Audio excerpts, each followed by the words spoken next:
जय ललिता, जय वीरेंद्र। हाँ बाबूजी धो खाते हैं। सरस्वती नमस्तुभ्यं वरदे काम रूपिणी विद्यारंभं करिष्यामि सिद्धिर्भवतु मे सदा। द्वादशम जिनवानी माता की जय।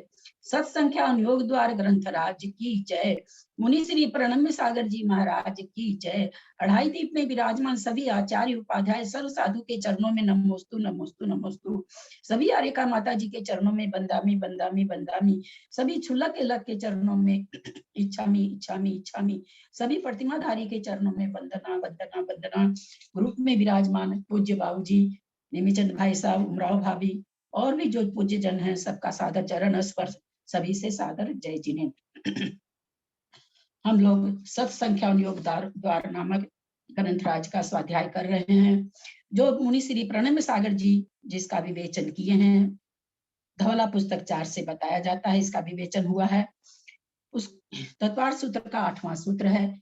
इसमें जीवों के बारे में गुणस्थान से, ओघ से और आदेश से अथवा संक्षेप से और विस्तार से जीवों के बारे में जाना जाता है। सत्य 8 पर रुकना, सत्य संख्या, कितने जीव हैं, उनका अस्तित्व कहाँ कहाँ, किस जीव का कहाँ कहाँ अस्तित्व है, कब कब है, किस किस गुण स्थान में कैसे कैसे अस्तित्व है। क्षेत्र में हम जानते हैं कि एक जीव कितना क्षेत्र, एक नारकी कितना क्षेत्र रोकेगा, एक त्रियंच कितना रोक सकता है कम से कम, एक देव कम से कम कितना रोक सकता है, एक मनुष्य कितना रोक सकता है, और नाना जीव मिलके एक गति के जीव कितने स्थान को रोक सकते हैं। इस तरह से क्षेत्र पर में हम लोगों ने समझा। स्पर्शन में हमने समझा कि कितने आकाश के प्रदेश को कोई भी एक जीव कितना स्पर्शित करता है। अगर पूरे आकाश के प्रदेश को स्पर्शित करता है तो कैसे करता है, अथवा नाना जीवों के द्वारा आकाश के सब प्रदेश कब कब कैसे कैसे स्पर्शित किए जाते हैं, हमने स्पर्शन में समझा। अब हम काल पर रूपना में चल रहे हैं। काल पर रूपना में ओघ और आदेश से, ओघ से निरूपण चल रहा है। काल पर रूपना में प्रत्येक ओघ में मतलब प्रत्येक गुण स्थानवर्ती कितने समय तक पाए जाते हैं, कितने काल तक पाए जाते हैं, क्या हमेशा पाए जाते हैं, या पाए जाते हैं तो कितने समय तक पाए जाते हैं, फिर उसमें अंतर पड़ता है क्या। इस तरह की जो परूपना बताई जाएगी वह परूपना काल परूपना कहलाती है। काल परूपना करते हुए हम लोग उपसम श्रेणी तक आ चुके हैं। मेरा यहाँ पर एक अनुरोध है, सुनीता जी अगर आई हो तो दिल्ली वाली, अथवा मंजू जैन पाटनी आई हो कलकत्ता वाली। दीदी मैं आई हूँ। हाँ, तो अगर आप उपसम श्रेणी का जघन्य काल और उत्कृष्ट काल कितना है और वह कैसे है, अगर आप ये बता सकती हैं, बताने में सक्षम हो, अपने स्वास्थ्य को लेके उतना बोलने में सक्षम हो तो आप बताइए, नहीं तो फिर मंजू जैन पाटनी जी आई हैं वो बताएंगी। हाँ, जो 90/X बाबूजी इसको थोड़ा दोहरा ले रहे हैं, कल हो चुका है तो और लोगों के लिए भी ठीक हो जाएगा। आपका कल छूटा है। अपने प्रमत अप्रमत तो कल परसों हो गया था बाबूजी। चतुर्नाम उपशम का नाम यहाँ 90/21 ये प्रकरण बहुत अच्छी तरह से हम लोगों ने कल स्वाध्याय किया है, उसी को मैं इन लोगों को कह रही हूँ। 21 हो गया क्या दीदी मैं बताऊं? हाँ, एक मिनट हो गया। हाँ बाबूजी, कल 21 हो गया क्या? 9/21? हाँ बाबूजी, 21 हो गया, 22 हो गया कल, है ना। अच्छा। आज हम लोग 23 में है, तो इसलिए उसको थोड़ा दोहरा लेते हैं ताकि इन लोग का भी अच्छा हो जाए और आपका भी एक बार और हो जाए। तो कौन बोलना चाह रहे हैं, किसको बोलने की भावना है? मैं बोलूं? जयश्री श्रॉफ। बोलिए बोलिए। आपका नेट थोड़ा कमजोर रहता है इसीलिए मैं आपका नाम नहीं ली, आपकी आवाज कटती रहती है दीदी। बोलिए, अगर आवाज अच्छी आ रही है तो बोलिए आप। उपसम श्रेणी का जघन्य काल अंतर्मुहूर्त है और उत्कृष्ट काल असंख्यात गुना अंतर्मुहूर्त है। मतलब बड़ा अंतर्मुहूर्त होगा उत्कृष्ट काल में उपसम श्रेणी का। ऐसे बोलिए, असंख्यात गुना अंतर्मुहूर्त कर देंगे तो जब हम अंतर्मुहूर्त को असंख्यात से गुना कर देंगे तो फिर तो वो कुछ और हो जाएगा। ऐसे कहिए कि सबसे बड़ा जो उत्कृष्ट अंतर्मुहूर्त हो सकता है वो है। बहुत अच्छा, बताइए कैसे है, ये समझाना है। कौन समझाएंगे? जघन्य काल और उत्कृष्ट काल कौन बहुत अच्छी तरह से समझाएंगे, वो अपने आप को बोलें। सुनीता जी, जघन्य आप काल अंतर हाँ बोलिए बोलिए, समझा सकती हैं तो बोलिए। उत्कृष्ट तो जैकी है। हाँ, उत्कृष्ट तो ऐसे घटेगा कि कोई पहले जीव उपसम श्रेणी। पहले काल, 1 मिनट दीदी, पहले काल घटाते समय जघन्य काल घटाया जाता है। आप जघन्य काल बताइए। जघन्य काल में कोई जीव उपसम श्रेणी में चढ़ा और 8वें गुण स्थान के पहले भाग के बाद तुरंत ही मरण हो जाता है, तो जघन्य काल आएगा। नहीं, ये तो नहीं घटा ना, ये नहीं घटेगा। चलिए, किसी को याद है कल का? उत्कृष्ट काल तो मालूम है कि जैसे वो पूरा नहीं, 8वां 9वां 10वां। नहीं, अन्यथा विवेचन अभी नहीं कीजिए जो चीज कहा जा रहा है, क्योंकि ग्रुप में बहुत से लोग, जब आप तो बहुत अच्छा पकड़ती हैं चीजों को, आप जब थोड़ा गलत करें तो और लोग को तो होगा ही होगा, क्योंकि आप हैं, मंजू जी हैं, सुनीता जी हैं, थोड़ा सा ज्यादा अच्छा उपसम लगाते हैं आप लोग, त्रिशला जी हैं, बीना जी हैं, कई लोग बहुत अच्छा लगाती तो कुसुम जी भी बहुत अच्छा है, लेकिन वो जल्दी मुंह नहीं खोलती हैं डर से।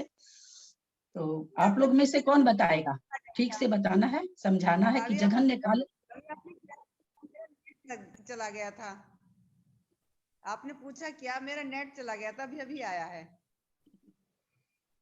आपने पूछा तो क्या है? मेरा नेट चला आप गया रहने था। दीजिए, नेट जाता वो लोग रहने दीजिए, इतना समय नहीं होता, बहुत छोटा समय होता है, आप लोग रहने दीजिए। चलिए, आज मैं फिर समझिए, तो मैं बाबूजी के चलते दोबारा ले ली, आप लोग में से कोई भी बता ही नहीं पा रहे हैं। ये समझ लीजिए बाबूजी के नाम पर आप लोग का भी पुण्योदय आ गया, क्योंकि आप लोग कोई नहीं बता पाए। हम लोगों ने समझा था उपसम श्रेणी हो या छपक श्रेणी हो, पहले थी। देखिए, फिर बार बार कहते हैं, सिद्धांतों का खुलासा अगर दिमाग में रहेगा ना, तो फिर हम कहीं गड़बड़ नहीं करेंगे। तो उपसम श्रेणी अथवा छपक श्रेणी का कम से कम कितना काल है श्रेणी में चढ़ते हुए? 8, 9, 10, 11 और 12 है। छपक में 12 आ जाएगा, तो कम से कम कितना काल है किसी भी जीव का? कम से कम कितना ठहरेगा वो? अंतर्मुहूर्त। अंतर्मुहूर्त ठहरेगा, बिल्कुल। अब उस अंतर्मुहूर्त का बहुत भेद है, क्योंकि इसलिए बहुत भेद है, उसमें एक अंतर्मुहूर्त में संख्या एकदम बहुत अच्छी तरह से हम विवेचन कर रहे हैं। अब आप लोग या तो ऑडियो सुन करके लिख लिया कीजिए, एक अंतर्मुहूर्त में कितनी आवली होगी? असंख्यात आवली होगी। हाँ, असंख्यात आवली होगी। आई हो 16 करोड़, कितनी छोटी सी संख्या नहीं, है। नहीं, संख्या, एक सॉरी, मुहूर्त संख्यात में, आवली होती है। संख्यात आवली होगी। एक मुहूर्त में है वो, 48 मिनट में है। और बहुत बार हम तो बोलते हैं, हमको संख्या याद नहीं रहती है, लेकिन हम 16 तो बहुत बार बोलते हैं। जब हम किसी संख्या से किसी चीज को इंगित कर रहे हैं, तो असंख्यात तो हो ही नहीं सकती ना, है ना? हमेशा याद संख्यात आवली रहे, होगी। कोई बात नहीं। मेरे से भी बहुत दिन तक हम भी बहुत कंफ्यूज हुए, इसमें कोई ताज्जुब वाली चीज नहीं, मैं भी बहुत दिनों तक एक एक मुहूर्त अथवा एक अंतर मुहूर्त में नियम से संख्यात आवली होती है। एक आवली में समय कितने होते हैं? असंख्यात। असंख्यात। अब हम सोचें कि एक गुण स्थान का समय कितना है? अंतर मुहूर्त, यानी असंख्यात आवली है, और सॉरी संख्यात आवली है। और समय कितने हैं? समय तो एक आवली में असंख्यात है, और यहाँ पर संख्यात आवली है। संख्यात 2 को भी कहते हैं, पर हमको मालूम है 16, 4, 2, 2, किसी को याद हो तो वो संख्या कर्णन योग, चूंकि मेरे पास अब कर्णन योग वाला ग्रंथ यहाँ पर नहीं है, तो हम उसको पूरी तरह से दोहरा नहीं पाते हैं, आप लोग को लिखा हुआ जरूर होगा। तो उतनी आवली है, अब उतनी आवली में कितने समय हो गए? बहुत समय हो गए। तो 1 से 100 अंदर अंदर का समय है, तो 1 जघन्य हो गया, 100 उत्कृष्ट हो गया। तो जघन्य एक को हम जघन्य कह देंगे, 100 को हम उत्कृष्ट कह देंगे। तो अंतर्मुहूर्त काल प्रमाण होते हुए भी गुण स्थानों का काल जघन्य और उत्कृष्ट में बहुत अंतर है, बहुत अंतर है। इसको एक हम लोग, चलिए समय छोड़ देते हैं, हमारे पकड़ में नहीं आता, आवली छोड़ देते हैं, हम मानते 1 मिनट और 59 मिनट। तो कितना अंतर है? कोई काम 1 मिनट में हो रहा है और कोई काम 59 मिनट में हो रहा है, तो बहुत अंतर हो गया ना। तो जघन्य समय हो गया उसका 1 मिनट, जो कि मतलब एक समय भी करते, तो एक समय तो इसका हो नहीं सकता, तो एक समय तब होगा जब अंतर्मुहूर्त वहां से चालू हो जाएगा, यानी एक आवली एक समय तो उसका जघन्य काल होगा ही होगा, और वहां 48 मिनट से कम कुछ भी हो सकता है। अब यहाँ पर जघन्य काल निकालना है, तो जघन्य काल के लिए इन्होंने क्या कहा कि जघन्य काल एक समय को कहते हैं, तो इन्होंने दिया कि जघन्य काल कितना है? एक समय, और उत्कृष्ट काल अंतर्मुठ। तो अब जघन्य काल कैसे घटे? क्योंकि एक समय को तो अंतर्मुठ कहते नहीं है। छुट्टी आ गई।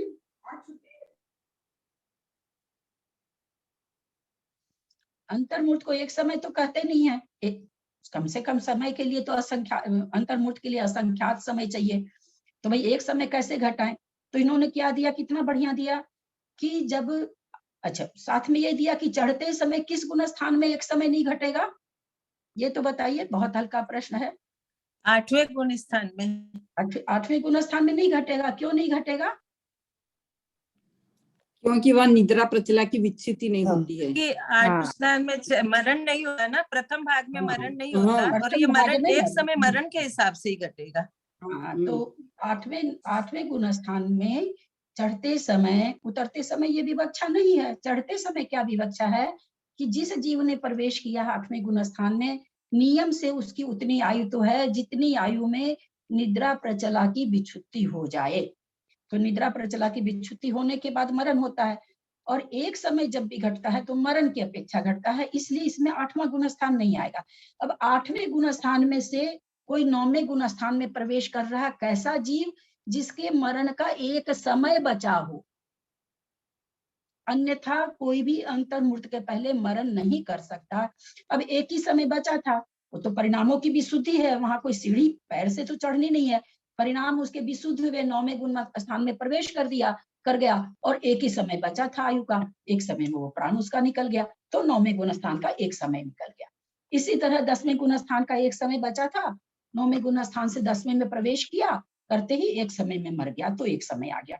उसी तरह 11वें गुण स्थान में गया, एक समय बचा था और वो मरण को प्राप्त हो गया। यहाँ पर जब ये कहा गया क्या नाम है, सो 11वें गुण स्थान में चढ़ते समय और उतरते समय दोनों अवस्थाओं में मरण होता है, परंतु 11वें गुण स्थान में हमको समझाएं कि एक समय जैसे उतरते समय मरण सब में है, और सब में यह विवक्षा घट जाएगी कि 11वें गुण स्थान से कोई 10वें में आया उतरते समय, और आयु एक समय बची थी, मरण हो गया। 10वें से 9वें में कोई गिर रहा है, एक समय आयु बची थी, 9वें में आया, मरण हो गया, दोनों तरफ से घट रहा। लेकिन इन्होंने दिया था कि 11वें गुण स्थान में उतरते समय एक समय नहीं घटेगा। ये क्यों दिया? 11वें गुण स्थान में, 11वें गुण स्थान का एक समय उतरते समय नहीं घटेगा, ऐसा क्यों? आपने कल बताया ना 11वें में अंतर्मुक्त नियम से रहेंगे अवश्य। हाँ, जो चढ़ गए और मरण काल अगर नहीं आया है तो वो नियम से अंतर्मुक्त रहेंगे, इसलिए 11वें गुण स्थान का उतरते हुए एक समय नहीं आएगा। विवक्षा समझ में आई क्या? एक बार कहानी फिर से बताओ, एक बार कहानी फिर से बताओ। 11 वर्ष गिरते हुए, हाँ एक बाबूजी, एक समय क्यों नहीं आता? 11 समय गिरते हुए कहानी फिर से बताओ। 11वें से 10वें में एक समय में नहीं। हाँ, उतरते हुए एक समय क्यों नहीं आएगा? जैसे मान लीजिए किसी का मरण 8:02 समय में है और वो 7:30 में चढ़ा 11वें गुण स्थान में आया, है ना, तो वो पूरा, क्योंकि उसका मरण नहीं आया है, तो 11वें गुण स्थान का जो अंतर्मुक्त काल है वो पूरा रहेगा उसमें। अगर उसका मरण आ गया है, मतलब उस अंतर्मुक्त प्रमाण में वो कब, जैसे अंतर्मुक्त को हम लोग 48 मिनट मान के चलते हैं, मान लीजिए 12 मिनट के बाद मरण आया है, 14 मिनट के बाद मरण आया है, 16, तो ठीक है, उस समय वो क्या नाम है, सो मर जाएगा। तो यहाँ ये कहना चाह रहे हैं कि वहां एक समय नहीं घटेगा कि कोई 11वें गुण स्थान को पहुंचा और उस समय एक ही समय आयु थी, तो एक समय मरण हो गया, लेकिन जब वो उतर रहा है तो उतरता कब है? जब अंतर्मुक्त उसमें रह लेता है तब। उतरने का काल अंतर्मूर्ति है, उस गुण किसी भी गुण स्थान से, किसी भी गुण स्थान से गिरने का काल अंतर्मूर्ति है। तो जब गिर रहा है वो, तो वो पूरा अंतर्मुक्त बिता के गिर रहा है, और 10वें गुण स्थान में आया, मरण को प्राप्त हो गया। तो इसलिए कह रहे हैं कि यहाँ पर जैसे और गुण स्थान में घटाया ना कि 10वें गुण स्थान में सारा काल बिता दिया और उसके मरण का आयु का सारा काल हो गया, एक ही समय आयु का बचा था, और वो 10वें से इसमें आया, 9वें में आया, तो 9वें का एक समय आ गया। तो 10वें का एक समय आएगा, लेकिन 11वें का उतरते समय एक समय नहीं आएगा। चढ़ते समय तो आ गया, चढ़ते ही एक समय बचा था, 11वें में प्रवेश किया और मरण हो गया। तो इस तरह से उपसम श्रेणी का जघन्य काल हो गया, और उत्कृष्ट काल तो घट ही जाएगा, कोई बात ही नहीं। कब घटेगा उत्कृष्ट काल? चढ़ते समय कि उतरते समय? आप लोगों को उतरते यह बहुत चढ़ते समय समय, घटेगा, चढ़ते समय। चढ़ते समय चढ़ते समय घटेगा। उत्कृष्ट अंतर्मूर्त जीव चढ़ते समय रहता है, क्योंकि परिणामों की विशुद्धि करनी रहती है। और हम लोग संसार अवस्था में भी देखते हैं कि सीढ़ी चढ़ रहे हैं तो ज्यादा समय लगता है, उतरते समय खट खट खट खट खट खट कर जाते हैं। एक स्वेटर आप बुनाई करिए, एक पल्ला बुनने में 5 दिन लगता है, किसी कारण से गलत हो गया उसको खोलने में 10 मिनट लगता है ना। तो किसी चीज को भी उसको ये करने में, उल्टा उसका करने में, तो श्रेणी चढ़ने में बहुत परिणाम अच्छे करने पड़ते हैं। तो वहाँ उत्कृष्ट अंतर्मूर्त तब बनेगा। गिरने के समय में उसको अंतर्मूर्त नहीं लगता, उत्कृष्ट अंतर्मूर्त नहीं लगता है, तो फटाफट परिणामों की गिरावट आती चली जाती है। तो उत्कृष्ट अंतर्मूर्त जब भी निकलेगा चढ़ते समय निकलेगा। और जघन्य समय कह दीजिए, एक समय अंतर्मूर्त तो है वहां का काल। अगर हमको एक ही समय निकालना कि कोई जीव केवल ज्ञान में किसी केवली को दिखा कि 9वें गुण स्थान में उपसम श्रेणी में एक जीव एक समय रहा, तो कैसे दिखेगा? वही दिखेगा जिसका मरण काल आ गया हो। आज बढ़िया से समझ में आ गया होगा सबको। इसको तो भाभी हम ऐसे भी कह सकते हैं कि मतलब जगन्य काल एक समय, जैसे हमने मतलब माना कि जगन्य जो अंतर्मूर्त है वो और मतलब उत्कृष्ट काल जो हो गया वो उत्कृष्ट अंतर्मूर्त हो गया। लेकिन हम इसको अगर ऐसे कहें कि एक समय जगन्य है समय और नहीं, जगन्य एक समय ऐसे जब पूछा गया कि भाई उसका काल कितना है ना, चारों संभों का काल कितना है, क्योंकि गुण स्थान का काल अंतर्मूर्त है, ऐसा तो कहा गया यहाँ पर एक समय है, जघन्य काल एक समय है। तो एक समय की विवक्षा, क्योंकि उस किसी भी गुण स्थान का काल अंतर्मूर्त से कम नहीं है, तो कैसे घटे? तो वहां पर जीव को मरण करा दीजिए, क्योंकि मरण है, सारे गुण स्थानों में मरण है। तो एक समय में उसमें एक समय पहले पहुंचा, आयु की समाप्ति किसी भी समय हो सकती है, आयु समाप्त हो गई तभी एक समय निकलेगा, अन्यथा एक समय नहीं निकलेगा, क्योंकि सभी गुण स्थानों का काल उपसम श्रेणी और छपक श्रेणी का अंतर्मूर्त तो है ही है, कम से कम अंतर्मूर्त। एक समय अंतर्मूर्त नहीं है ना, इसलिए उसको जघन्य समय में अंतर्मूर्त नहीं कह सकते, एक समय को अंतर्मूर्त नहीं कहा जाता है। और आप पूछिए, अब क्या पूछना चाह रही थी, क्या शंका रह गई आपको? मैं यही पूछना चाह रही थी कि जगन्य समय हम छोटा अंतर्मूर्त कहते हैं और बड़ा अंतर्मूर्त कहते हैं उसमें उत्कर्ष समय में। अगर हम जगन्य में छोटा अंतर्मूर्त ना कहें, एक समय कहें और मतलब उससे तो एक अंतर्मूर्त समय को अंतर्मूर्त नहीं कहा नहीं जाता कह सकते ना। कृष्णा जी। हाँ मैं समझ गई, हाँ, एक समय को मैं समझ अंतर्मूर्त गई। नहीं कहते हैं। हम लोग सब जान गए कि अंतर्मूर्त कहाँ से चावली शुरू होता है, कहाँ से शुरू होता है अंतर्मूर्त? एक समय कावली से शुरू होता है। हाँ, तब अब एक आवली में तो असंख्यात समय है, हाँ मैं आगे, हाँ असंख्यात समय बोलिए एक आवली में। तो इसलिए एक आवली से लेकर के 48 मिनट में कितना समय कम? एक समय कम, दो दो समय समय कम। दो समय। समय हाँ, 2 समय कम को अंतर्मूर्त कहते हैं। अच्छा, एक आवली की एक आवली के बाद उस समय से चालू हो जाएगी, तो एक आवली इधर कम, उधर क्या कर रहा है? 48 मिनट में एक समय कम को तो भिन्न अंतर्मूर्त कहते हैं, 2 समय कम को अंतर्मूर्त कहते हैं। तो 2 अंतर्मूर्त तक क्या नाम है, 2 समय कम तक अंतर्मूर्त है, तो इसलिए एक समय को जघन्य नहीं कर सकते किसी हाल। एक आवली लानी ही पड़ेगी, एक आवली तक अगर कोई जीव कहीं पर ठहरता है तब फिर हम उसको कह सकते हैं जघन्य अंतर्मूर्त, है ना। एक समय को जघन्य अंतर्मूर्त नहीं कहते हैं। अच्छा, अभी जो आपने अभी क्या कहा कि एक समय कम को क्या भिन्न अंतर्मूर्त बोलते हैं? हाँ हाँ, आ चुका है, इसमें आ चुका है सुनीता जी। आपकी अस्वस्थ स्थिति चल रही ना, इसलिए आपको दिक्कत हो रही है। 48 मिनट में एक समय कम को भिन्न अंतर्मूर्त कहते हैं, 2 समय कम को अंतर्मूर्त कहते हैं। ठीक है, इसको मैं आज फिर से थोड़ा एक बार खाली रीडिंग कर देती हूँ जी। हाँ बोलिए दीदी, जैसे आपने बताया कि उपशामक में या सभी गुण स्थान का ऊपर वाले का सबका अंतर्मूर्त समय है, और चढ़ने में भी उतरने में भी, तो हम ये मान सकते हैं कि चढ़ने में उत्कृष्ट अंतर्मूर्त, और आपने बताया कि गिरने में समय कम लगता है तो गिरने में जघन्य अंतर्मूर्त। अगर पूरा हाँ, वहाँ जघन्य अंतर्मूर्त नहीं कहा, अंतर्मूर्त कहा, लेकिन चढ़ने से उतरने में कम लगेगा ऐसा कहा जाता है। वहाँ ये विवेचना नहीं दी कि जघन्य अंतर्मूर्त लगता है, ये नहीं आया। चढ़ने का जो अंतर्मूर्त है वो बड़ा है, उतरने का छोटा है, बस इतना ही विवेचन है। ठीक ठीक ठीक है, इसको मैं फिर से पढ़ देती हूँ, इसी में आया है, मैं अपने से कुछ नहीं कह रही हूँ। दीदी रीडिंग मैं कर दूं, आपकी तबीयत ठीक नहीं है तो? हाँ पढ़ दीजिए, पढ़ दीजिए। कहाँ से पढ़ना? ये 90/21, इसको फिर से पढ़ लीजिए ताकि सबको अच्छी तरह समझ में आ जाए। मैं तो ऐसे ही ले ली बाबूजी के चलते, लेकिन अच्छा रहा, सबका ले लिया। ठीक है दीदी, पढ़ती हूँ मैं। चारों उपसमक जीवों का नाना जीवों की अपेक्षा और एक जीव की अपेक्षा जघन्य काल एक समय है। समझे ना, नाना नाना जीवों की अपेक्षा और एक जीव की अपेक्षा, दोनों की अपेक्षा घटा रहे हैं।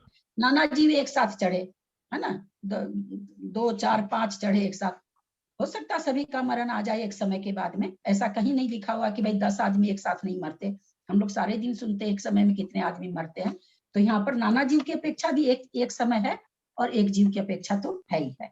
नाना जीव में तो सारे एक पूरा ग्रुप आ जाता है। मतलब नाना जीव में जैसे मान लीजिए कि 54 चढ़े, तो 54 के 54 थोड़े ना एक साथ चले जाएंगे। यहाँ पर तो घटा ही रहे ना, नाना जीवों की अपेक्षा और एक जीव की अपेक्षा, नाना जीव को एक साथ करा रहे हैं। आगे लिखा हुआ है, आगे पढ़ती हूँ। अच्छा, नाना जीवों की अपेक्षा जब 2 अथवा 3 अथवा बहुत से जीव एक साथ उपसम श्रेणी से उतरकर 9वें गुण स्थान में पहुंचे और नियति के संयोग से जब आयु का एक समय मात्र शेष रहा तो 8वें गुण स्थान में प्राप्त हुए तथा मरण कर देव हो गए। इस प्रकार से 8वें गुण स्थान में नाना जीवों की अपेक्षा एक समय प्राप्त होता है। इसी प्रकार, हाँ 1 मिनट मंजू जी, मिल गया उत्तर, नियति के संयोग से। नीति ऐसी थी कि सबका मरण एक साथ लिखा हुआ था। अब फिर ये प्रश्न करते हैं, यहाँ आप लोग को हो सकता है कि 8वें गुण स्थान काल, इनको तो चारों उपशमक का काल बताना है। चारों उपशमक कहाँ पाए जाते हैं? 8 9 10 11 में। तो इनको सबसे पहले 8वां गुण स्थान बताना पड़ रहा है। इसलिए ये 8वें गुण स्थान में चढ़ते हुए मरण नहीं करा सकते एक समय में, इसलिए 8वें गुण स्थान में ये उतरते हुए करा रहे हैं। आप लोग को हो सकता है कि जैसे अभी हम बोले कि भाई चढ़ते समय, तो आप तो चढ़ते समय बोल रहे हो, यहाँ उतरते समय लिखा हुआ। ये बात हम लोग पहले समझ चुके हैं, चूंकि निद्रा प्रचला की व्युत्पत्ति नहीं होती है तब तक वहां मरण नहीं है, तो एक समय नहीं घटेगा चढ़ते समय 8वें गुण स्थान का, तो उतरते समय घटाया जा रहा है। चलिए, इसी प्रकार उपसम के सभी गुण स्थानों में लगाना चाहिए, किंतु ध्यान रहे, पहला, उपसम श्रेणी के 4 गुण स्थान 8 9 10 तथा 11 होते हैं। सभी जानते हैं कि 8 9 10 11 होते हैं। दूसरा, 8वें गुण स्थान में चढ़ते समय प्रथम भाग में मरण नहीं होता है, इसलिए उपसम श्रेणी से उतार कर ही भंग बनाया है। तीसरा, 9वें तथा 10वें गुण स्थान में चढ़ते तथा उतरते समय दोनों अवस्थाओं में मरण होता है, अतः दोनों अवस्थाओं में इन गुण स्थानों का काल एक समय प्राप्त हो जाता है। चौथा, 11वें गुण स्थान में भी चढ़ते तथा उतरते समय दोनों अवस्थाओं में मरण होता है, किंतु जघन्य काल एक समय चढ़ते हुए जीवों का ही आश्रय लेके करना चाहिए, क्योंकि उतरने वाले जीव तो वही होंगे जो पहले चढ़े थे और चढ़कर अंतर मुहूर्त काल रहने वाले अवश्य होते हैं, इसलिए एक समय असंभव कहा है। आगे पढ़ो। एक जीव की अपेक्षा, चारों उपसमों का एक जीव की, अभी नाना जीवों की अपेक्षा अपन ने पढ़ा, अब एक जीव की अपेक्षा। चारों उपसमों का एक जीव की अपेक्षा जघन्य काल एक समय है। जैसे एक अनिवृत्तिकरण उपसमक जीव एक समय मात्र आयु शेष रहने पर अपूर्वकरण उपसमक हुआ, एक समय रहा और मरण कर देव हो गया। इस प्रकार एक समय काल 8वें गुण स्थान का प्राप्त हुआ। इसी प्रकार शेष तीनों उपसमों के विषयों में जानना चाहिए। विशेष इतना है कि 9वें तथा 10वें गुण स्थान में चढ़ते तथा उतरते हुए दोनों दशाओं में और 11वें गुण स्थान में मात्र चढ़ते हुए एक समय रोक कर मरण कराना चाहिए। प्रश्न, जिस प्रकार अपूर्वकरण आदि गुण स्थान का एक समय प्राप्त होता है, उसी प्रकार मिथ्यात्व गुण स्थान में एक समय घटित करना चाहिए। वह इस प्रकार है कि कोई उपसम सम्यक दृष्टि जीव एक समय आयु का शेष रहने पर मिथ्यात्व गुण स्थान को प्राप्त हुआ और दूसरे समय में मरण किया तो एक समय मिथ्या दृष्टि रहा। उत्तर, इस प्रकार घटित नहीं होता, क्योंकि मिथ्यात्व को प्राप्त हुआ ऐसा जीव अंतर्मुहूर्त काल तक मरण नहीं करता, ऐसा आगम है। प्रश्न, यदि मिथ्या दृष्टि का एक समय नहीं बनता तो न बने, किंतु असंयत या संहिता सहित का भी तो बन सकता है। नहीं, क्योंकि इन गुण स्थानों में भी अंतर्मुहूर्त काल से पूर्व मरण का अभाव है। क्योंकि अब ये बता रहे हाँ ठीक है, हम लोग सब समझ चुके हैं कि मिथ्यात्व गुण स्थान को कोई जीव अगर प्राप्त होता है तो वो अंतर्मुक्त विश्राम करेगा ही करेगा, उसके बाद ही मरण होगा। उसी तरह असंयत गुण स्थान को कोई जीव प्राप्त किया सम्यक प्रकृति के उदय आने से, अथवा देश संयम धारण कर लिया, तो ये इन कामों को करने के बाद में अंतर्मुक्त विश्राम होता ही होता है। अंतर्मुक्त काल इन गुण स्थानों को रहना ही पड़ता है, उसके बाद ही मरण होता है। तो मिथ्यात्व गुण स्थान का, असंयत गुण स्थान का और संयमा संयम का, और हम लोग जानते हैं मिस्र का ये इसलिए नहीं बताया चूंकि मिस्र में मरण नहीं है, इसलिए उसका नाम यहाँ पर नहीं लिए, लेकिन मिस्र गुण स्थान का भी अंतर्मुक्त काल तो है ही है। जो भी उस इन गुण स्थानों को प्राप्त करेगा जीव, कभी भी चौथे गुण स्थान को प्राप्त हुआ जीव अगले समय में मिथ्यात्व को प्राप्त कर ही नहीं सकता। उसके परिणाम अंतर्मुक्त काल तक अच्छे रहेंगे। अब किसी के मरण के समय में असंयत गुण स्थान बन जाए तो सम्यक दर्शन में मरण कर सकता है। अंतर्मुक्त के अंदर मरण होने का क्या ठिकाना, मरण तो एक समय में हो जाता है। तो देखिए इन गुण स्थानों के कितना प्रभाव है कि अगर इन गुण स्थानों में मरण होता है, अंतर्मुक्त परमाणु जीव रहता है, तो अच्छे प्रमाण में अच्छे परिणाम में मरण हो सकता है इन गुण स्थानों का। मिथ्यात्व को अगर प्राप्त हो गया, अंतर्मुक्त काल रहने के बाद ही वो मरण को प्राप्त होता है। इस तरह से यहाँ गुण स्थानों का नियम बताए हैं। उत्कर्षणांतर मुहूर्त है, ये पढ़ा नहीं ये पढ़ा दिया था। हाँ पढ़ा दिया, पढ़ लो मैं। हाँ, चारों उपसमूह का नाना जीवों की अपेक्षा उत्कृष्ट काल अंतर मुहूर्त है। फिर भी 7-8 से लेकर 54 जीव एक साथ 8वें गुण स्थान को प्राप्त हुए, और जब तक ये जीव 9वें गुण स्थान को प्राप्त नहीं होते, तब तक अन्य जीवों को भी इसी प्रकार 8वें गुण स्थान को प्राप्त कराना चाहिए। इसी प्रकार उतरने वाले 9वें गुण स्थान से भी जीवों को 8वें गुण स्थान में ले आना चाहिए। इस प्रकार चढ़ने और उतरने वाले जीवों से लगातार यह गुण स्थान अंतर्मुहूर्त काल तक भरा दिखाई देगा। पश्चात नियम से अंतराल पड़ेगा। इस अपेक्षा से नाना जीवों की अपेक्षा उत्कृष्ट काल 8वें गुण स्थान का निकाला। उसी प्रकार 9वें, 10वें तथा 11वें गुण स्थान का भी समझना चाहिए। विशेष बात इतनी है कि 11वें गुण स्थान से जीव जब तक चढ़कर नहीं उतरता, तब तक अन्य 10वें गुण स्थान से 11वें गुण स्थान में जीवों का लगातार पहुंचाना चाहिए, ताकि 11वें गुण स्थान का अंतराल न पड़े, क्योंकि इस गुण स्थान में जीव मात्र निचले गुण स्थान से प्रवेश करता है, उपरिम गुण स्थान 12वें गुण स्थान से नहीं। चारों उपसमों का पढ़ लीजिए। इसका अर्थ नहीं स्पष्ट हुआ, मेरे को नहीं स्पष्ट हुआ क्योंकि मैं तो नया हूँ, इसलिए। हाँ, अगर इसको कल नहीं थे क्या? हाँ, कल भी थोड़ी देर के लिए था, कल पूरा नहीं था। कल तो आपसे चर्चा हुई थी कल, लेकिन मुख्य चर्चा कहना चाह रहे हैं तो हो चुकी है ना। हाँ, एक मिनट, यहाँ पर ये बताना चाह रहे हैं कि भाई उपसम श्रेणी का उत्कृष्ट काल अंतर्मुहूर्त है, तो ये उसको कहना चाह रहे हैं कि उत्कृष्ट काल अंतर्मुहूर्त है, तो इसको कैसे निकाला जाए। यानी कहने का मतलब है कि जो चारों उपसम श्रेणी के जो गुण स्थान है, उसका कम से कम अंतर्मुहूर्त प्रमाण काल है नाना जीवों की अपेक्षा। तो यहाँ पर ये घटाना चाह रहे हैं कि भाई कैसे घटाएं हम ना उसमें कि अंतर्मुहूर्त काल तक उसमें जीव पाए ही जाएंगे, वह गुण स्थान नहीं खाली होगा। यहाँ हम कुछ नहीं घटा रहे हैं, कोई जीव कुछ नहीं घटा रहे हैं, हम केवल ये जान रहे हैं कि कोई एक कमरे में हॉल है, उस हॉल में लोग रहेंगे 1 घंटा तक।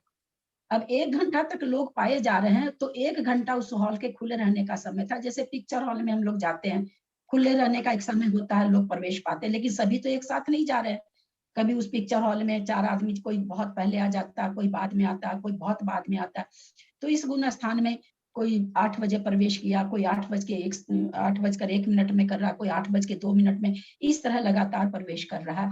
लेकिन प्रवेश करते हुए भी फिर वो अंतर्मुहूर्त बाद निकलना भी चालू हो जाते हैं, तो उसमें लगातार कैसे उसका बनाना चाहिए। तो यहाँ पर ये कहना चाह रहे कि 8, 9, 10 गुण स्थान में उतरते हुए जीवों को भी लेना चाहिए। कोई 11वें गुण स्थान से उतर रहा है और 9वें से 10वें में चढ़ रहा है, कोई 11वें से 10वें में उतर रहा है, तो इस तरह से वहां पर 10वें गुण स्थान हमेशा क्या है, भरा भरा दिखेगा।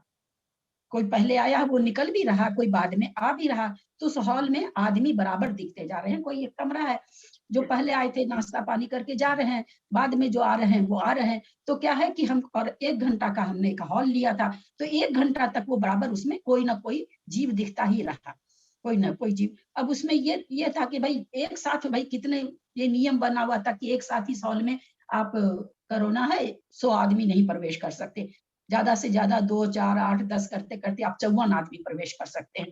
तो वो उपसम के 8वें गुणस्थान में अधिक से अधिक कितने जीव प्रवेश करते हैं, प्रवेश की बात है, तो अधिक से अधिक 54 कर सकते हैं। उसके बाद धीरे धीरे घटते हुए संख्या है जो हम लोगों ने पहले पढ़ी थी, झांझरी जी तो उस समय नहीं थे।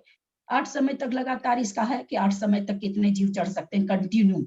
8 समय के बाद फिर वहां पर अंतर विश्राम पड़ेगा, उसके बाद नियम से नहीं जीव उसमें प्रवेश करेंगे, क्योंकि सांतर मार्गना है।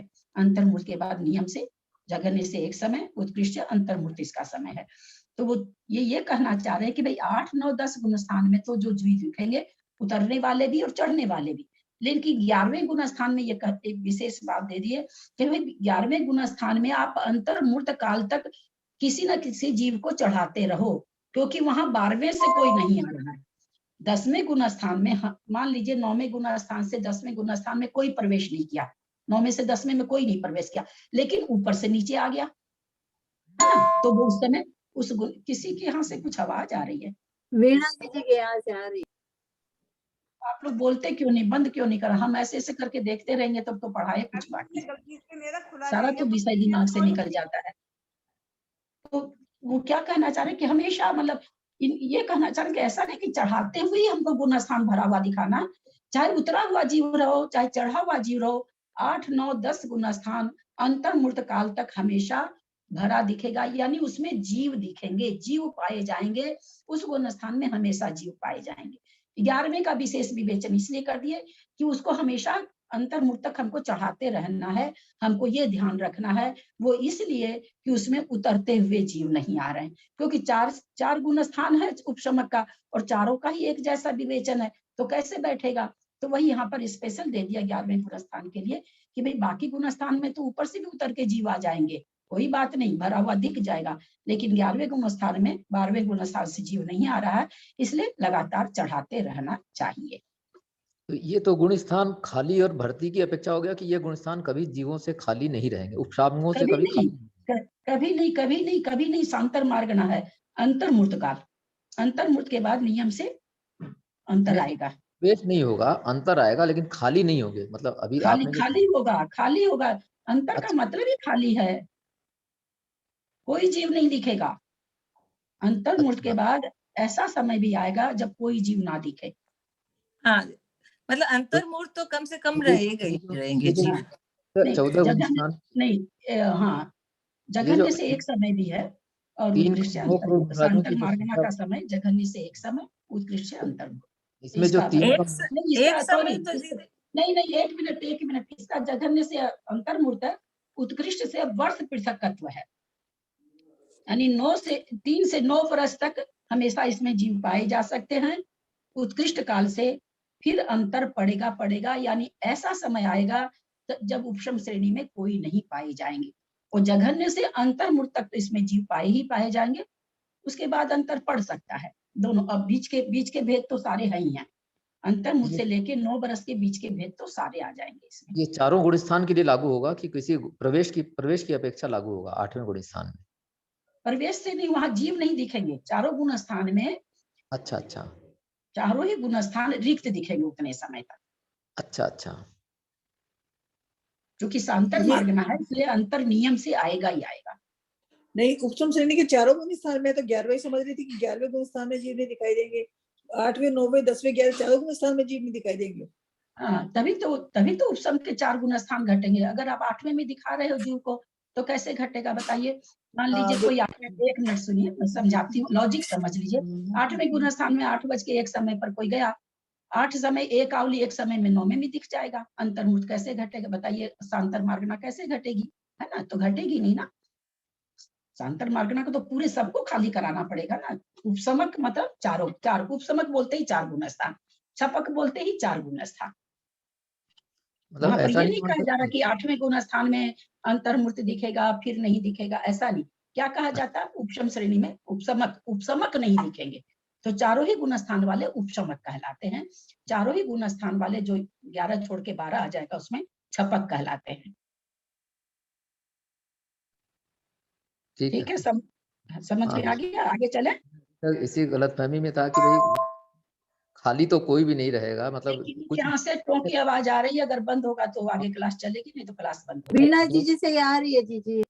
299 जीव जो लिखे हैं, 299 जीव चारों गुण स्थान में अलग अलग लिखे हैं उसमें, तो मतलब ये खाली भी हो सकते हैं। कैसा समय आएगा कि एक भी नहीं रहे जीव अंतर मार्गणा कारण।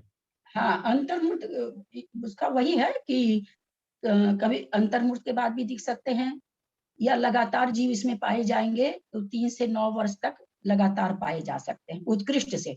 लेकिन फिर उसके बाद गैप पड़ेगा, नियम से एक बार अंतर आएगा ही आएगा। हाँ, निरंतर से नियम से कोई जीव इसमें नहीं दिखेगा चारों गुण स्थान में। ठीक है, समझ? आगे चलूं। 90/23 आज आपके चतुर्नाम छपका नाम मयोग केवली नाम च नाना जीवापेक्षा एक जीवापेक्षा च जघन्य उत्कृष्ट चांतर मुहूर्त है।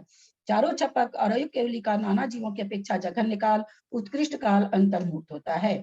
चारों छपक और अयोग केवली का नाना जीवों की अपेक्षा और एक जीव की अपेक्षा जघन्य काल 7-8 मनुष्यों से लेकर 108 तक अधिक से अधिक जीव 7वें से 8वें गुण स्थान को प्राप्त हुए, वहां अंतर्मुक्त रहकर 9वें गुण स्थान को प्राप्त हुए, तो अपूर्व करण छपक का जघन्य काल आता है। इसी प्रकार 9, 10, 12, 14 में गुण स्थानवर्ती जीवों को समझना। 13वां नहीं लिया गया क्योंकि 13वें गुण स्थान का समय अंतर्मुक्त नहीं है, उसका काल 8 वर्ष अंतर्मुक्त कम पूर्व कोटि तक भी है। छपक श्रेणी की 4 गुण स्थान 8, 9, 10, 12 होते हैं। अंतर मार्गणा नहीं, ऐसा नहीं कह सकते क्या उसको अपन साथ में? 13वां गुण स्थान, 13वां गुण स्थान जैसे 9, 10, 11, 12, 9, 10, 8, 9, 10, 11 सांतर मार्गणा है, तो 13वां गुण स्थान वाला सांतर मार्गणा नहीं है, ऐसा भी कह सकते हैं क्या? 13वें गुण स्थान में, हाँ 13वें गुण स्थान में हमेशा जीव पाए जाते हैं। कभी ऐसा नहीं होता कि 13वां गुण स्थान कभी खाली नहीं है, न खाली है न खाली होगा। मतलब छपकों से भी खाली हो जाएगा। ये उपशामक के लिए भी है और छपक के लिए भी, दोनों श्रेणी के लिए ये सांतर मार्गणा मानी जाएगी क्या? गुण स्थान की अपेक्षा मानी जाएगी या उपशमक और छपक की अपेक्षा मानी जाएगी?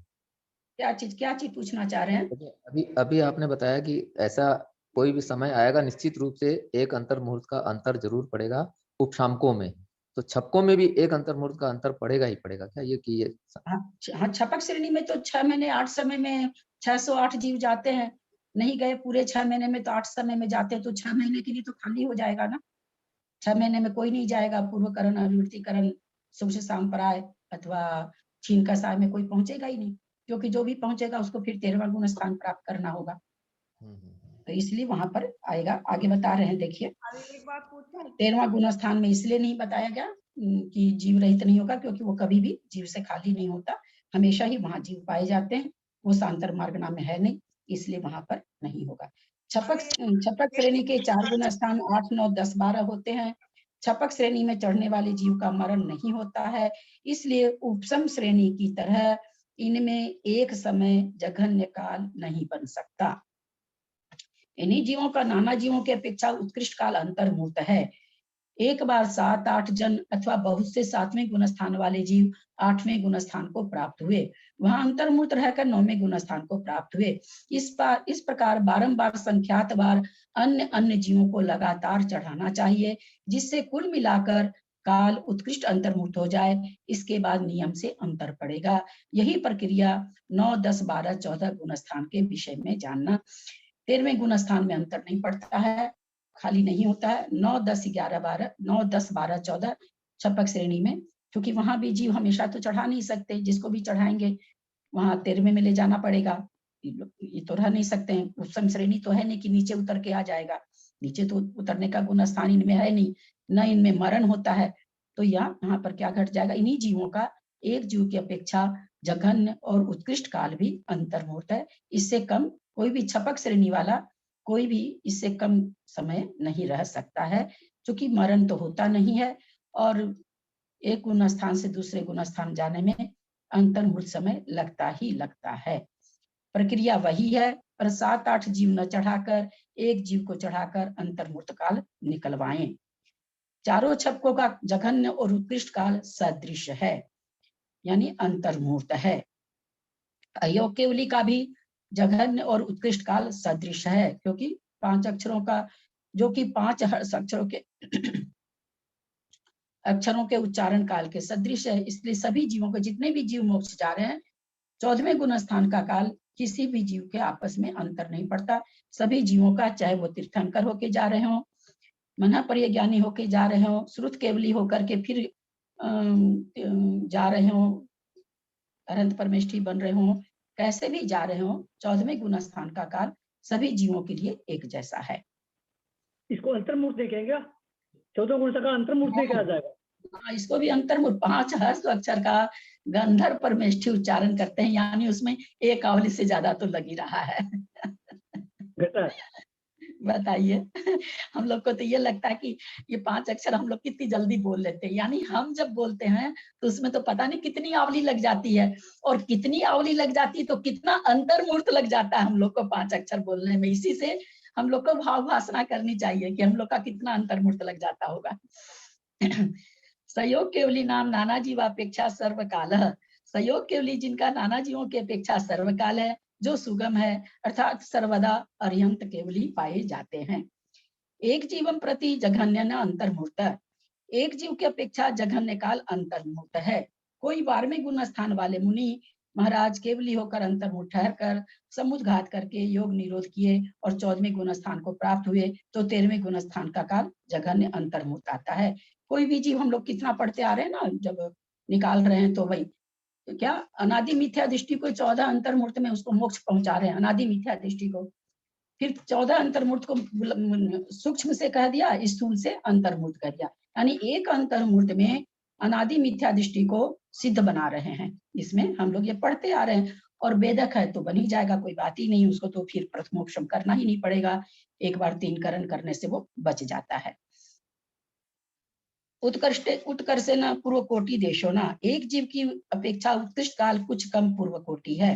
एक जीव जो कि क्षायिक सम्यक दृष्टि है, वह देव या नरक से च्युत होकर पूर्व कोटि की आयु वाले मनुष्यों में उत्पन्न हुआ, 8 वर्ष बाद दीक्षित हो केवल ज्ञान प्राप्त किया, पश्चात जीवन भर केवल ज्ञानी रहकर विहार किया, आयु के अंत में अंतर्मुख शेष रहने पर योग निरोध करके अयोगी होकर सिद्ध हो गए।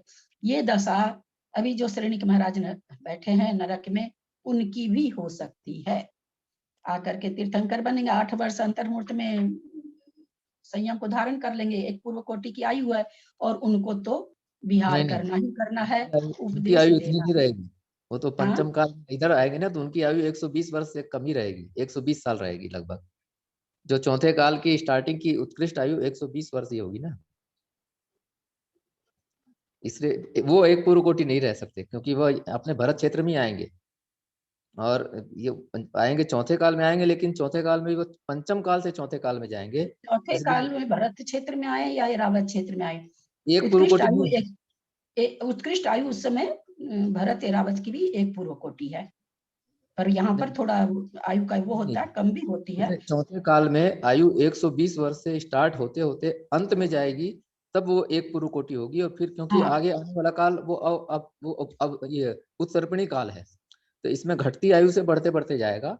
जैसे अभी ठीक है, लेकिन एक पूर्व कोटि की आयु होती है चौथे काल में, मैं ये कह रही हूँ। होती है, लेकिन श्रेणी महाराज की नहीं होगी, श्रेणी महाराज की नहीं होगी।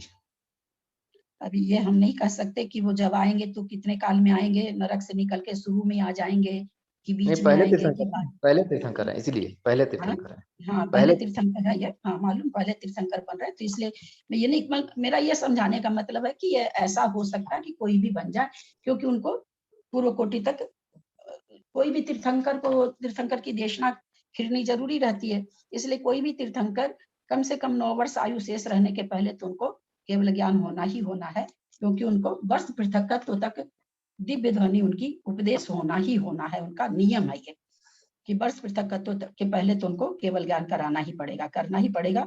वर्ष पृथकत्व तक वो विहार करेंगे, उपदेश देंगे, उसके बाद ही उनका 14वां गुण स्थान बन पाएगा। ध्यातव्य यहाँ 8 वर्ष जन्म के बाद से न लेकर गर्भ समय से लगाना चाहिए। केवल ज्ञान प्राप्त करने का एक अंतर्मूर्त स्थूल दृष्टि से कहा, किंतु सूक्ष्म दृष्टि से अप्रमत भाव से सहयोग केवली तक के 7 अंतर्मूर्त ग्रहण करना चाहिए।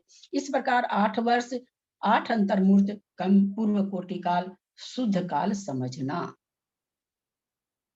विशेषण गत्या, अब मार्गना चल गई।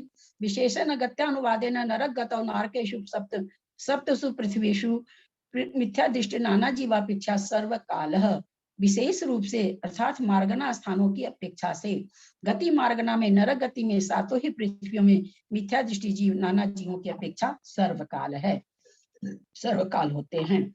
एक जीवम प्रति जघन्य न अंतर्मुहूर्त, एक जीव की अपेक्षा नारकी मिथ्या दृष्टि जीव का जघन्य काल अंतर्मुहूर्त है। कोई तीसरे या चौथे गुण स्थान से जीव मिथ्यात्व को प्राप्त हुआ, वहां अंतर्मूर्त काल रहा, पश्चात विशुद्ध हो तीसरे या चौथे गुण स्थान को प्राप्त हो गया, इस प्रकार अंतर्मूर्त काल सिद्ध हुआ।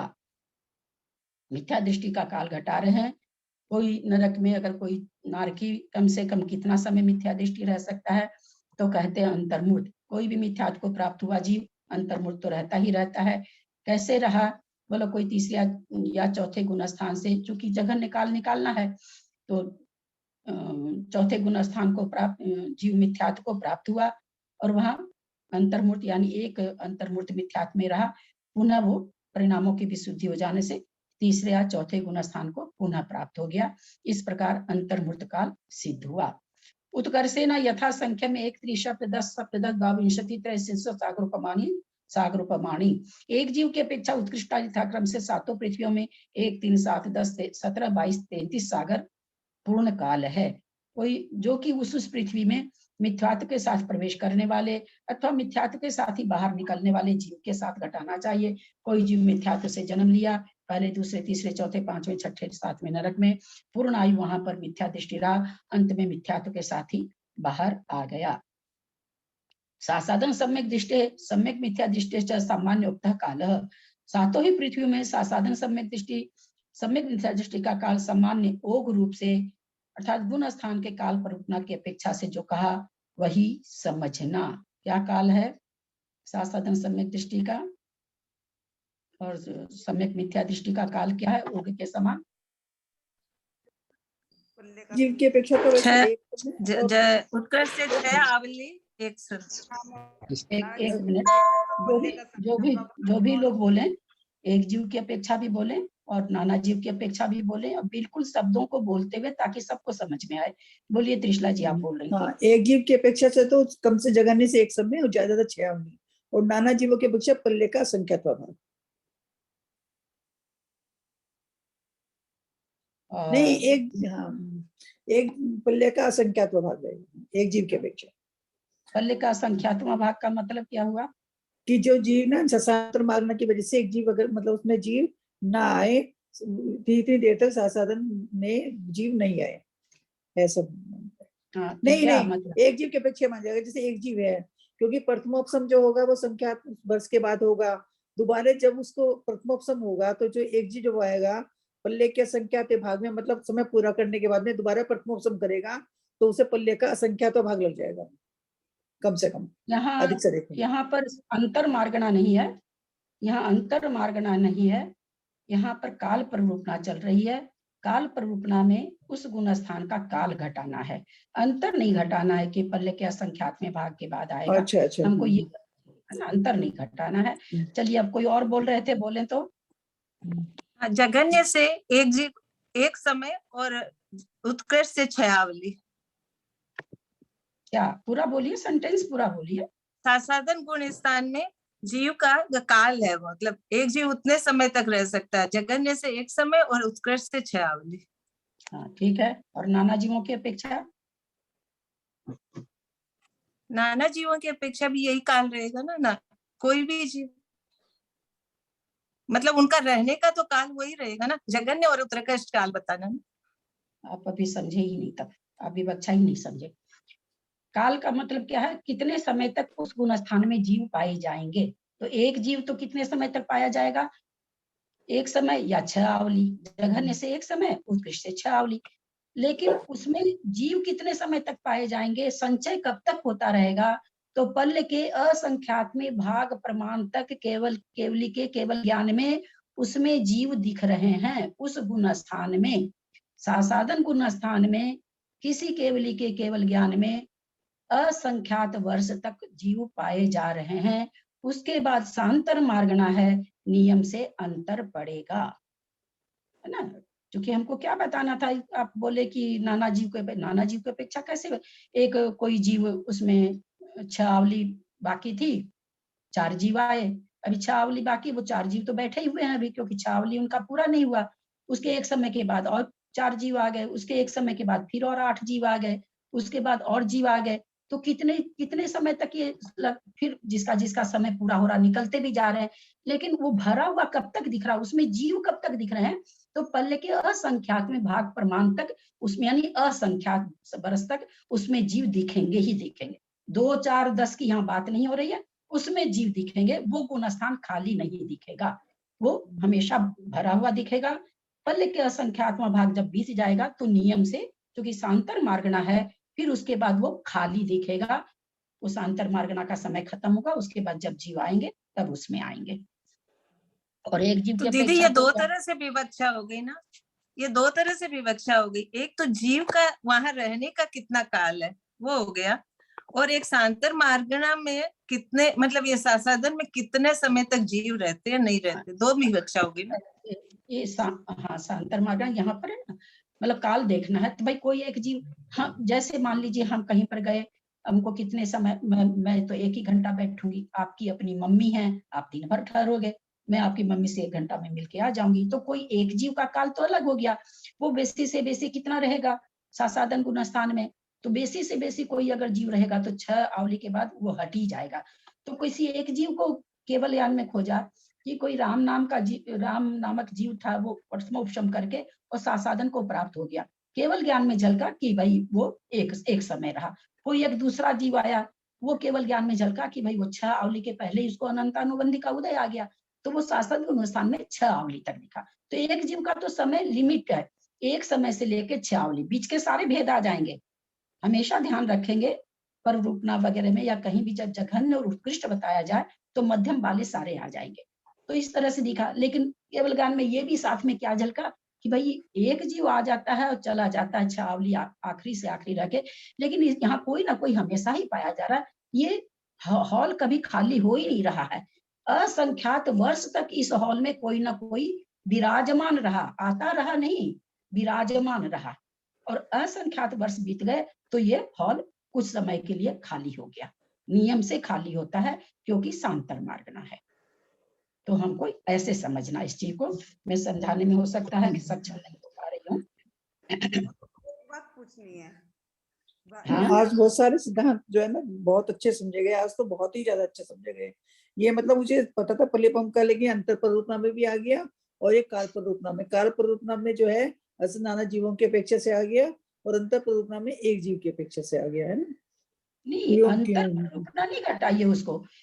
एक जीव कितने समय तक रहेगा, एक जीव उस गुण स्थान में, हम जैसे कितना एक हॉल में घुसे हैं हम, 1 घंटा एक आदमी रह सकता है, एक आदमी 1-1 घंटा रह सकता है, और 1-1 घंटे में जितने आदमी रह रहे हैं सब 1-1 घंटे रह सकते हैं ना। लेकिन कोई आ रहा है 58 मिनट पर, कोई आ रहा है 56, और कोई 1 घंटे में अभी बाकी है, 1 ही मिनट बाकी तब आ रहा, तो अभी वो 1 घंटा और रहेगा। तो प्रत्येक जीव आते जा रहे हैं, तो वो एकदम लास्ट तक, जहां तक उस हॉल का समय है तहां तक पाए जा रहे हैं। कोई बहुत सबसे पहले आ गया, भैया तुम्हारा 1 घंटा पूरा हो गया, अब आप तो जाओ, क्योंकि और दूसरे लोग भी आ रहे हैं इसमें। तो एक जीव की अपेक्षा अंतर नहीं, एक जीव कितने समय तक दिखेगा उस गुण स्थान में, और नाना जीव अगर हैं तो वो गुण स्थान कितने समय तक तारा दिखेगा। इस तरह से दोनों काल पर रूपना निकाल रहे हैं, समय निकाल रहे हैं कि कोई भी जीव का, एक जीव का समय कितना होगा, और नाना जीव होगा तो उस गुण स्थान का समय कितना होगा। एक ही गुण स्थान में एक जीव का समय अलग हो जाता है, नाना जीव की अपेक्षा अलग समय। काल मतलब समय निकालना, उस गुण स्थान का समय निकालना, अंतर नहीं निकालना है हमको। समय हो गया है। अभी एक बात पूछनी है। हाँ बोलिए। जैसे हाँ बोलिए। सांतर मार्गना 8 हैं, जैसे हाँ सांतर मार्गना 8 हैं, तो जैसे उपशम सम्यक मार्गना है ये, तो इसमें उपशम में ये चारों गुण स्थान भी आ जाएंगे, मतलब उपशम होने की वजह से नहीं समझी मैं क्यों। जैसे 8वां 9वां 10वां गुण स्थान भी यहाँ वो गुण स्थान क्यों ला रहे हैं? नहीं मतलब वो कथन तो बीत गया। ये गुण स्थान यहाँ के यहाँ गुण स्थान दूसरा और तीसरा है। नहीं मैं अच्छा गुण स्थान तो दूसरा तीसरा है सांतर मार्गना में। और जब हाँ। मैंने कहा ना कि 8वां 9वां 10वें में उपशामक जो है एक इसमें अंतर, ये सांतर मार्गना है, इस वजह से आया पीछे कथन आया ना अभी। हाँ तो मतलब ये सांतर मार्गना में आ जाएंगे 7वां 8वां 9वां 10वां गुण स्थान भी। मैं आपकी बात नहीं समझ पा रही हूँ, कोई और इनकी बात समझ पा रहे हैं तो थोड़ा साफ करिए। ये हाँ, ये ना वही मेरे वाली बातें पूछ रही है जो मैंने बताया था ना कि इन्हें कहता 8वां 9वां 10वां 11वां में चारों में, मतलब जो सांता मार्ग में चारों में जीव में रहेंगे। वही बात जो आपने भी बताई थी मुझे, मैंने पूछा था आपसे, मैं तो 11वीं में समझ रही थी, आपने कहा नहीं 8वीं 9वीं 10वीं समझाया था ना अभी कि सही बात है, अगर 8वीं में आएगा तो 9वीं में कहाँ जाएगा, ऐसे जाएगा। तो वही बात ये पूछ रही है। हाँ, उपसम श्रेणी का मतलब अपने आप जैसे ही उपसम श्रेणी बोलते हैं वैसे चारों गुण स्थान, जैसे छपक श्रेणी बोलते हैं छपक के चारों गुण स्थान अपने आप उसमें है ही। उपसम श्रेणी में जीव पाए जाएंगे, छपक श्रेणी में जीव पाए जाएंगे। तो चारों गुण स्थान में से एक गुण स्थान में एक जीव भी पाया जा रहा है तो वो पाया जा रहा है, यानी चारों गुण स्थान खाली होने चाहिए। जब सांतर मार्गना जब आएगी, जब अंतर पड़ेगा तो उस समय चारों गुण स्थान खाली होंगे। बिल्कुल। और कुछ जो पूछ रहे थे, और कुछ समझना चाह रहे हैं क्या? मुझे समझ, उनकी आवाज पूरी तरह से नहीं आ पा रही है तो मुझे समझ में नहीं आ रहा कि वो क्या पूछना चाह रही हैं। ठीक है, और किसी का कोई प्रश्न है, कोई जिज्ञासा है? समाप्त करें? एतच्छ्रमात्रा पदवाक्यहीनं मया प्रमादादि किञ्चनोक्तं तन्मे क्षमित्वा विदधातु देवी सरस्वती केवल बोधलब्धिं। बोधि समाधि परिणाम शुद्धि स्वात्मोपलब्धि शिव सौख्य सिद्धि। चिंतामणिं चिंतित वस्तुदाने त्वं वन्दमानस्य ममास्तु देवी। जा वाणी के ज्ञान ते सुझे लोकालोक, सो वाणी मस्तक चढ़ो सदा दे तुम दो। हे जिनवानी भारती तो जपू दिन रैन, जो तेरा शरणा गहे सो पावे सुख चैन। देव वजू अरहंत को गुरु से हो निर्ग्रंथ, दया धर्म पालू सदा यही मोक्ष का पंथ। द्वादशांग जिनवानी माता की जय। 9 बार नमोकार।